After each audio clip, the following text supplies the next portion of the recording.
Donc ici, on va passer maintenant à la validation de formulaires via vValidate, une deuxième librairie. Comme ça, vous aurez fait un petit peu le tour.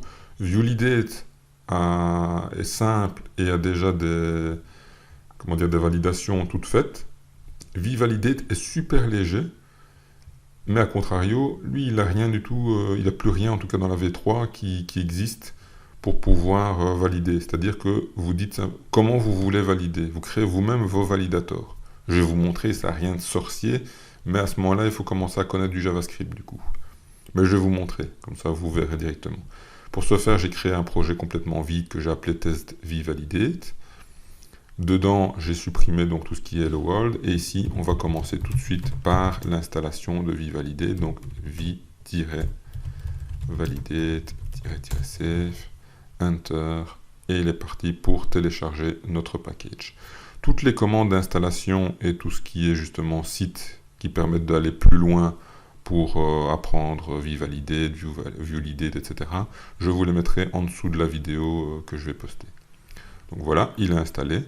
Maintenant, on peut directement aller dans la partie code et je vais vous montrer tout de suite. Comme d'habitude, on part de notre main.js.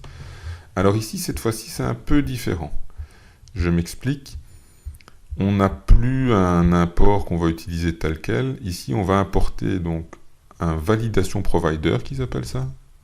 Donc c'est quelque chose qu'on va... C'est comme des tags HTML, donc c'est un composant qui va permettre d'encapsuler des inputs, etc. Et c'est là-dessus qu'on va faire la validation. Je vous montre étape par étape. On va déjà importer, comme je vous disais, deux choses.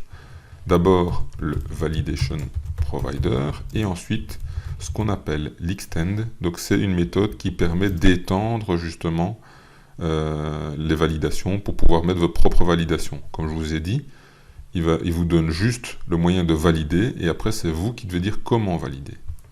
Donc là on lui dit d'importer validation provider extend from quoi? From vValidate simplement.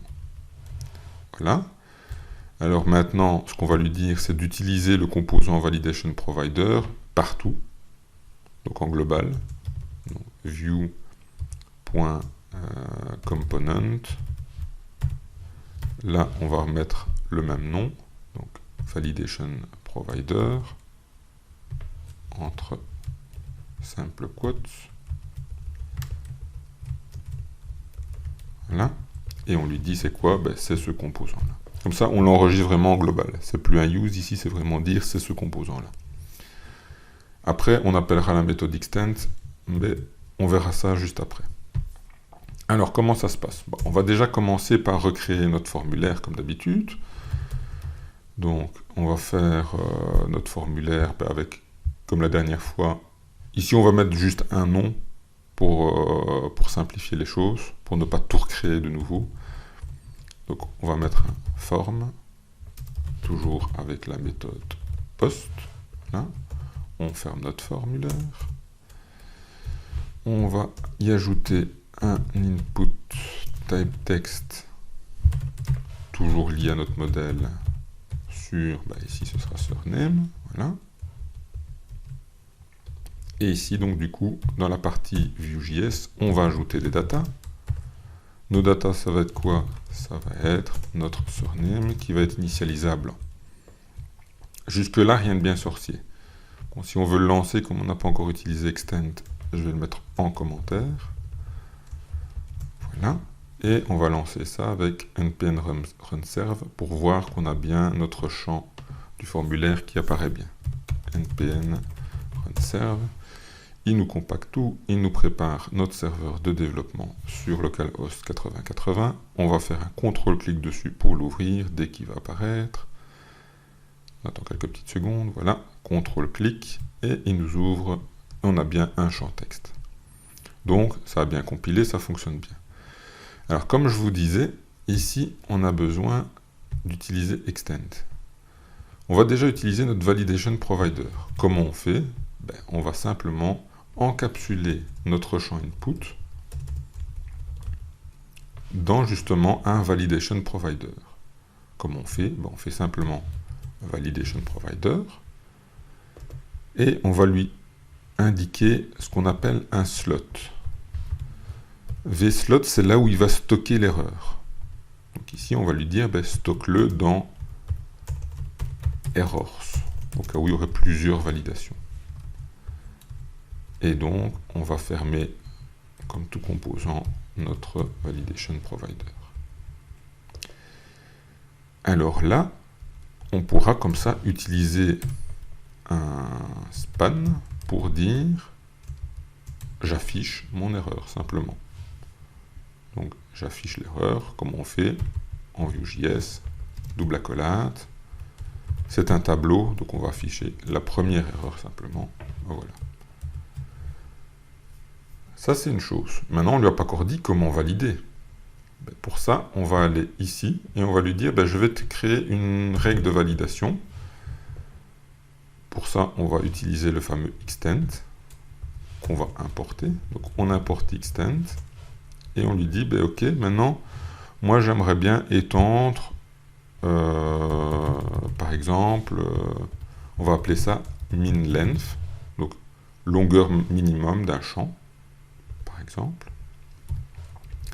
Et il faut lui dire comment on l'étend. Alors, on étend ça, et c'est en fait une validation. La validation va prendre deux paramètres, la valeur et des arguments. Ça, c'est dans tous les validators. Alors, comment on va implémenter cette validation? On va lui dire, si tu me retournes ma value.length doit être supérieur ou égal à mon argument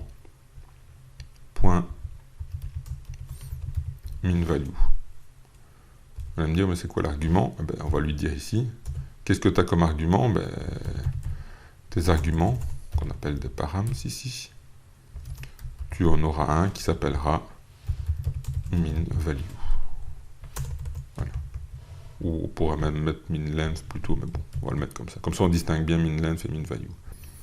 Donc, qu'est-ce qu'on lui a dit? On lui a dit, tu rajoutes une validation, donc tu étends notre validator, tu lui rajoutes une nouvelle validation qui s'appelle minLength, avec un paramètre minValue. Comment on le valide? On lui dit, tu retournes simplement le fait que cette expression-ci est vraie, donc que notre valeur qu'on a encodée, la valeur du champ, donc la valeur de l'input, donc le texte qu'on a mis, que sa longueur est bien supérieure ou égale à notre argument minValue. Si c'est bien supérieur ou égal, le validator va dire c'est bon, c'est ok. Sinon, il va renvoyer une erreur qu'on va pouvoir après personnaliser si on veut. Alors, ici, on va voir tout de suite ce que ça donne. On va lui dire, voilà, ok, on va rajouter une règle. La règle qu'on vient de créer. Pour ça, on lui dit, les règles à utiliser, c'est quoi? C'est la règle qui s'appelle minLength, et on va lui passer un paramètre en tapant 2 points. La longueur, ça va être 3. Donc, c'est-à-dire qu'on lui dit maintenant, notre surname, la valeur de cet input-là, doit faire minimum 3. Ça, c'est la validation. On sauvegarde ça, on retourne ici, et là, on voit bien que, par contre, quand il est vide, il ne teste pas. Ça, c'est pas required, ici, c'est vraiment... là, il vaut rien du tout, il n'a pas de valeur. Là, dès qu'il a une valeur, hop, il teste qu'on a bien une longueur minimum de 3. À 3, voilà, il s'arrête bien. Voilà, il dit simplement, ça c'est un message générique que lui met par défaut, is not valid. Field, ça peut être remplacé si on met, comment dire, un name à notre champ. Vous allez voir ici, on va mettre un name, donc on va lui dire surname, pardon, sur le champ. Donc, name égale surname, là. Si je retourne ici, voilà, il met bien le nom du champ, is not valid.